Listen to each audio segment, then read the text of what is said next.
घर में पूजा करते समय ध्यान रखनी चाहिए। यह 21 बातें इन नियमों का पालन करते हुए पूजा करने पर श्रेष्ठ फल प्राप्त होते हैं। महालक्ष्मी सहित सभी देवी देवताओं की कृपा मिलती है। घर के मंदिर में पूजा करते समय ध्यान रखना चाहिए। देवी देवताओं को पूजने से मन को शांति मिलती है और घर से दुख दर्द दूर होते हैं। इसी कारण पुराने समय से ही ये परंपरा चली आ रही है। कहते भी हैं कि जब कुछ समझ में न आए तो सब भगवान पर छोड़ देना चाहिए, वो सब अच्छा ही करते हैं। इसीलिए जिन घरों में हर रोज पूजा की जाती है वहां का वातावरण सकारात्मक और पवित्र रहता है। दरिद्रता दूर रहती है। दीपक और अगरबत्ती के धुएं से स्वास्थ्य लाभ होता है। इससे नुकसान पहुंचाने वाले सूक्ष्म कीटाणु मर जाते हैं। शास्त्रों के अनुसार पूजन के लिए कई आवश्यक नियम बताए गए हैं। इन नियमों का पालन करते हुए पूजा करने पर श्रेष्ठ फल प्राप्त होते हैं। महालक्ष्मी सहित सभी देवी देवताओं की कृपा मिलती है। यहाँ जानिए 21 नियम जो कि घर के मंदिर में पूजा करते समय ध्यान रखना चाहिए। 1. किसी भी भगवान के पूजन में उनका आवाहन, आमंत्रित करना, ध्यान करना, आसन देना, स्नान करवाना, धूप दीप जलाना, अक्षत, चावल, कुमकुम, चंदन, पुष्प, फूल, प्रसाद आदि अनिवार्य रूप से होना चाहिए। 2. पूजन में पान का पत्ता भी रखना चाहिए। ध्यान रखें, पान के पत्ते के साथ इलायची, लौंग, गुलकंद आदि भी चढ़ाना चाहिए। पूरा बना हुआ पान चढ़ाएंगे तो श्रेष्ठ रहेगा। 3. देवी देवताओं को हार, फूल, पत्तियां आदि अर्पित करने से पहले एक बार साफ पानी से अवश्य धो लेना चाहिए। 4. सभी प्रकार की पूजा में चावल विशेष रूप से चढ़ाए जाते हैं। पूजन के लिए ऐसे चावल का उपयोग करना चाहिए जो अखंडित पूरे चावल हो, यानी टूटे हुए ना हो। चावल चढ़ाने से पहले इन्हें हल्दी से पीला करना बहुत शुभ माना गया है। इसके लिए थोड़े से पानी में हल्दी घोल लें और उस घोल में चावल को डुबोकर पीला किया जा सकता है। 5. पूजन कर्म में इस बात का विशेष ध्यान रखें कि पूजा के बीच में दीपक बुझना नहीं चाहिए। ऐसा होने पर पूजा का पूर्ण फल प्राप्त नहीं हो पाता है। 6. भगवान विष्णु को प्रसन्न करने के लिए पीले रंग का रेशमी कपड़ा चढ़ाना चाहिए।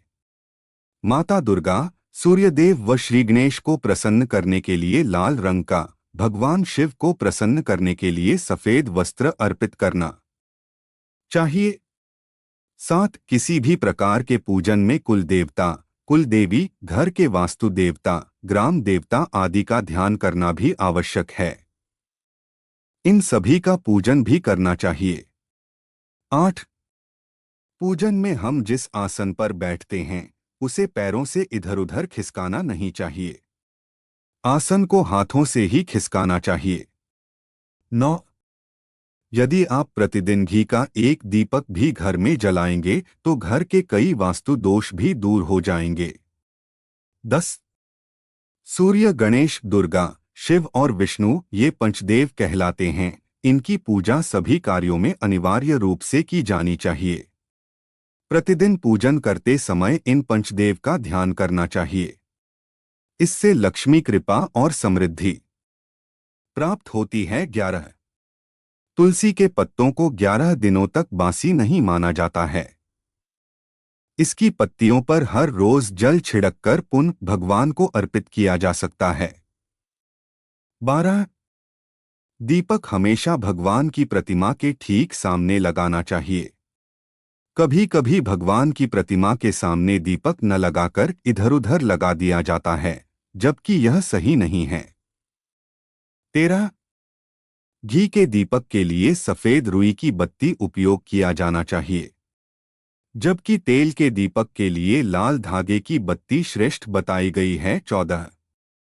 पूजन में कभी भी खंडित दीपक नहीं जलाना चाहिए। धार्मिक कार्यों में खंडित सामग्री शुभ नहीं मानी जाती है। 15. शिवजी को बिल्व पत्र अवश्य चढ़ाएं और किसी भी पूजा में मनोकामना की सफलता के लिए अपनी इच्छा के अनुसार भगवान को दक्षिणा अवश्य चढ़ानी चाहिए, दान करना चाहिए। दक्षिणा अर्पित करते समय अपने दोषों को छोड़े का संकल्प लेना चाहिए। दोषों को जल्दी से जल्दी छोड़े पर मनोकामनाएं अवश्य पूर्ण होंगी। 16 भगवान सूर्य की 7, श्री गणेश की 3, विष्णुजी की 4 और शिवजी की आधा परिक्रमा करनी चाहिए। 17 घर में या मंदिर में जब भी कोई विशेष पूजा करें तो अपने इष्टदेव के साथ ही स्वस्तिक, कलश, नवग्रह देवता, पंच लोकपाल, षोडश मातृका, सप्त मातृका का पूजन भी अनिवार्य रूप से किया जाना चाहिए। इन सभी की पूरी जानकारी किसी ब्राह्मण पंडित से प्राप्त की जा सकती है। विशेष पूजन पंडित की मदद से ही करवाने चाहिए ताकि पूजा विधिवत हो सके। 18 घर में पूजन स्थल के ऊपर कोई कबाड़ या भारी चीज न रखें। 19 भगवान शिव को हल्दी नहीं चढ़ाना चाहिए और न ही शंख से जल चढ़ाना चाहिए। 20 पूजन स्थल पर पवित्रता का ध्यान रखें। चप्पल पहनकर कोई मंदिर तक नहीं जाना चाहिए। चमड़े का बेल्ट या पर्स अपने पास रखकर पूजा न करें। पूजन स्थल पर कचरा इत्यादि न जमा हो पाए। 21 मंदिर में लगे सूखे हार फूल हटा देने चाहिए।